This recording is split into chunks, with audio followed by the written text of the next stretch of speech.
stand and worship the Lord.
A burden upon your heart, there's a care that you haven't been able to share with anyone else, but it does weary you, it does cause you a loss of sleep, it does cause you to be distracted even in the house of God, something that's troubling you, burdening you this morning.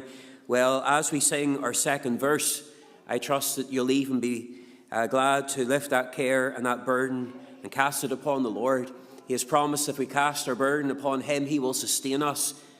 He has promised that we can cast our burden upon him because he cares for us. And therefore this morning, as we sing this second verse and make it our final verse, just lift your heart to the Lord and ask him to deal with that burden, give you the joy and the peace that's rightfully yours in Christ, even as a believer this morning. Let's sing this and make it our final verse. Cast your care on Jesus.